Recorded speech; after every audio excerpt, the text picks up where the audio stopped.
Music was better back in my day. No, I'm just kidding. I love a variety of music, of course, new and old, from country to punk and everything in between. But whatever music you grew up with is always going to have a special place in your heart more than anything else. And it does inform the way that you interpret newer music and how you even write your own music. So this episode, we're going to talk about some of my favorite music from my most formative years. It's coming up in just a minute.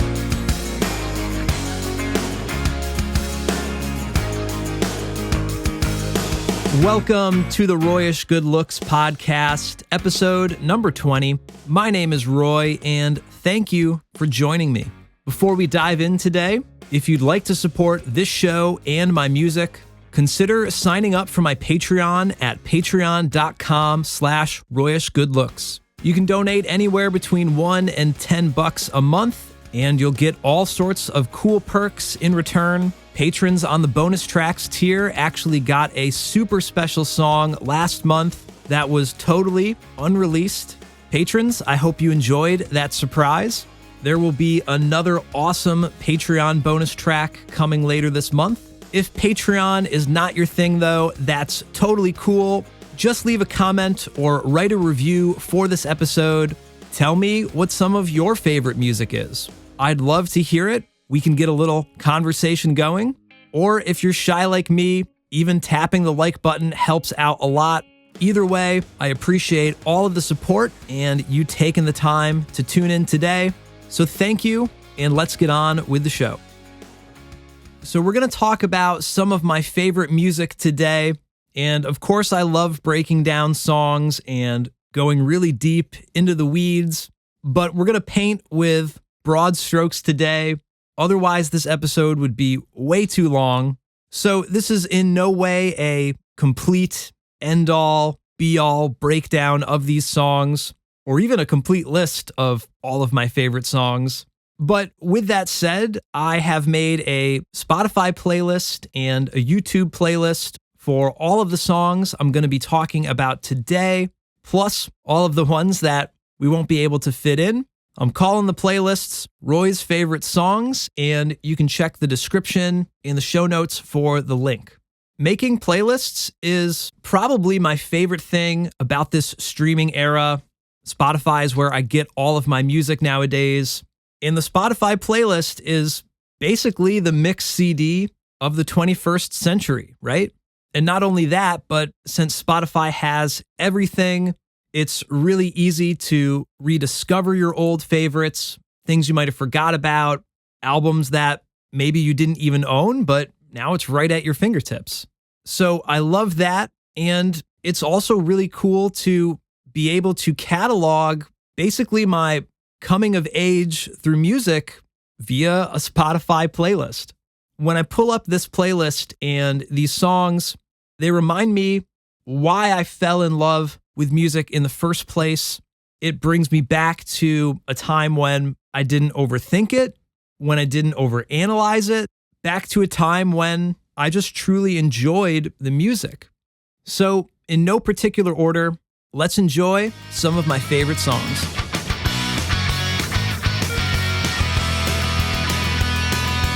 This first song is called Drawing Board by the band Mest off of their 2000 album, Wasting Time. This album was one of the first records where I thought, I want to sound just like this. I vividly remember thinking, I just wish that this album was my album.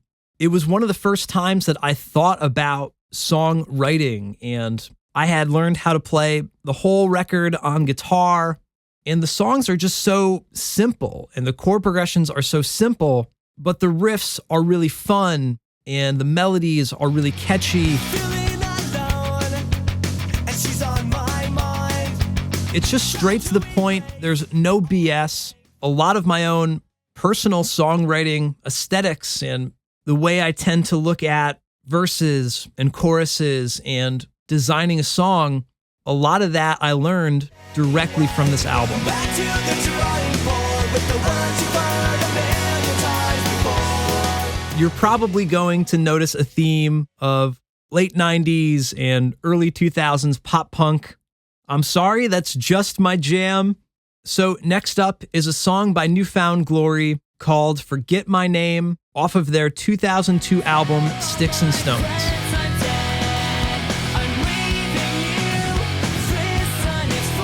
To me, this is without a doubt one of the most quintessential pop punk albums. Again, it's really simple, but it's a little bit more robust and a little bit more intricate than that Messed record. It's still classic pop punk, but it's just so radio friendly. The bass is also ripping real hard in the pre-chorus of this song, which I love.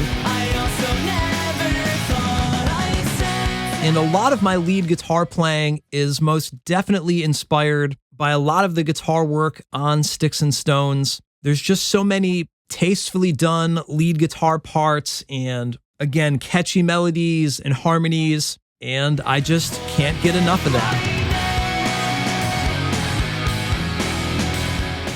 Next up, we're going to rewind a little bit to 1996 and Goldfinger's self-titled album with a song called Anxiety.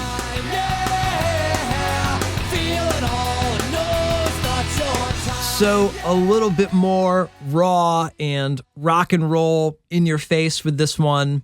I actually got into this song in this album sort of retroactively. I think the first album I heard from Goldfinger was Stomping Ground, which my oldest brother Rob had on CD. And I think we had a few random MP3s from the band on our computer that didn't have the artist name embedded into them. Like we had the song Questions, and I remember playing that in like Winamp on our computer, not knowing who it was. But I love the album Stomping Ground so much that I went back and picked up Hang Ups and the self-titled album, and I fell in love with those too. This particular song is one of my favorites because of the lead guitar. I know I'm a broken record, but there's just something about melody and lead parts that I just love. There's a whole interlude before the second verse that's almost like a mini guitar solo. And then there is a guitar solo in the bridge. And I played along to this song thousands of times, just over and over. I never paid attention to the lyrics at the time, but I appreciate them a lot more now. The song's called Anxiety, and the chorus says, "Feel it all and know that this will pass." Music is always something I've turned to in times of need, and whenever you can connect not only with the sound of the music, but the lyric inside of it, it's such a powerful thing. And whether I realized it then or not, I think that's why this is one of my favorite songs. Next up is a song by The Starting Line called Given the Chance off of their 2002 album, Say It Like You Mean It.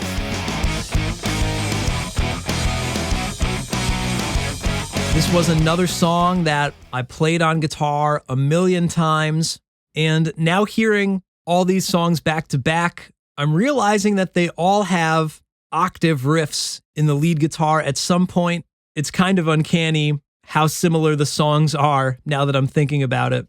This song and this album, the production was something that really stood out to me. It's big and bombastic, but really clean and tight at the same time. There are huge harmonies and interwoven vocal parts. And there's another lyric in this one that probably didn't resonate with me at the time.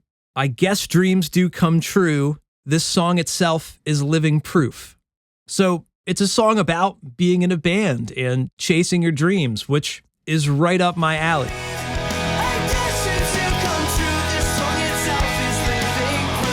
The song is really upbeat at times, but also has some really great breakdowns, and it has really strong dynamic changes from section to section, which is kind of common for pop punk to have fast parts and then break it down, but it's just executed so well on this song.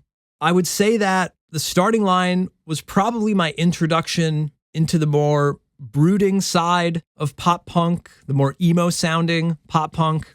The energy and the pacing just really draws me in.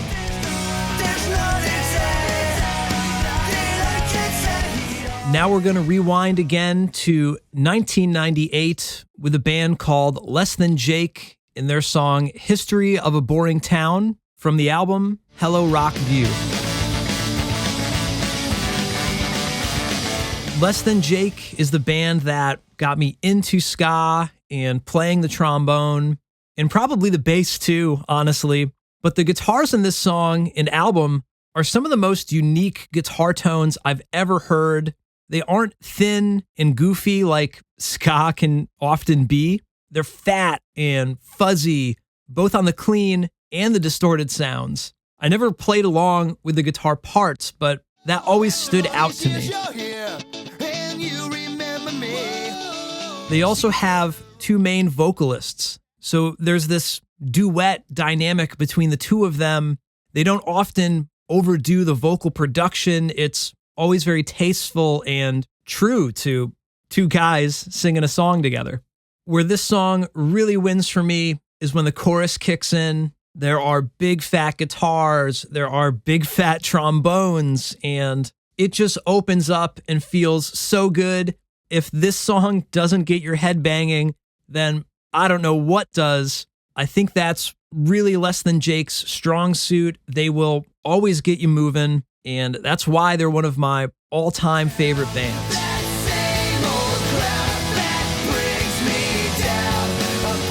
Fast forward again to 2003 with the band Story of the Year and their song In the Shadows off their album Page Avenue.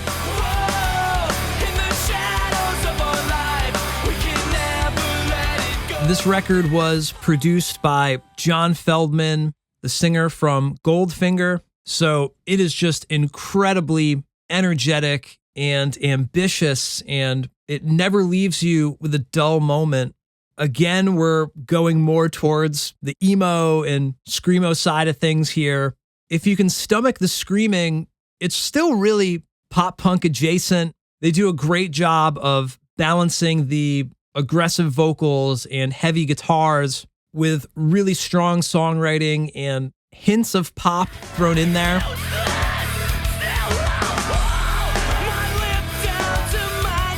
If we ever do another episode diving into my high school demo recordings, there are a lot of Story of the Year inspired ideas there. I especially love the gang vocals and the whoa-ohs. And, you can't always be happy-go-lucky. Sometimes it feels good to let loose with these heavier styles. That same year, I fell in love with a band named Punchline and their song Heart Transplant off of the album called Action.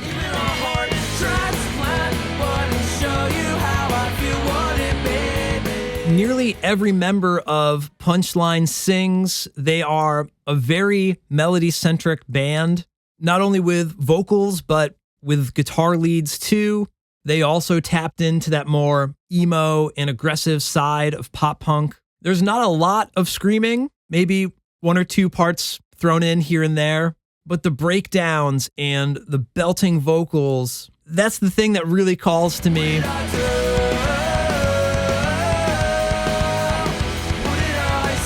Around this time was when I started writing a lot more of my own music, and I ripped off a ton of songs from this album, which is kind of funny because I wouldn't say that this album or this song is necessarily the strongest songwriting of everything we've mentioned today, at least not from a pop radio perspective.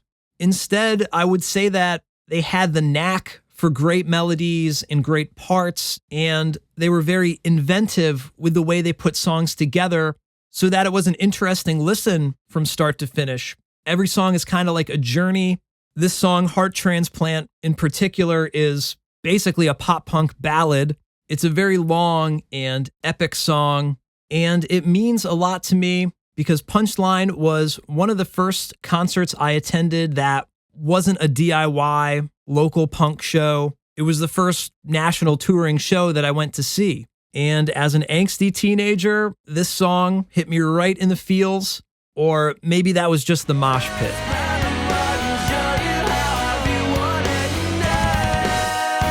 We're going to rewind one last time to 1999 with a song by Dan Pothast from the album Eyeballs. It's called My Favorite Song.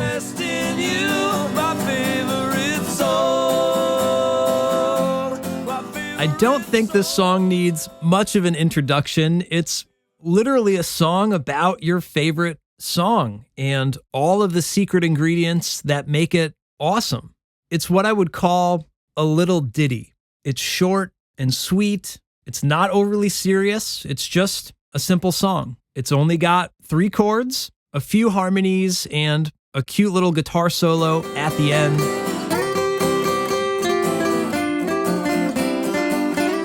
The singer Dan is from the ska band MU330, and I've always loved the earnestness in his songwriting, especially his solo and side project stuff like this song and his other band, Dan P. and the Bricks. I actually had the pleasure to meet Dan and see him play acoustic a few years back. He was even kind enough to sign a poster for my brother Rob, who is the reason I got into any of this ska punk stuff to begin with. So because of that, I had to include it on the list today.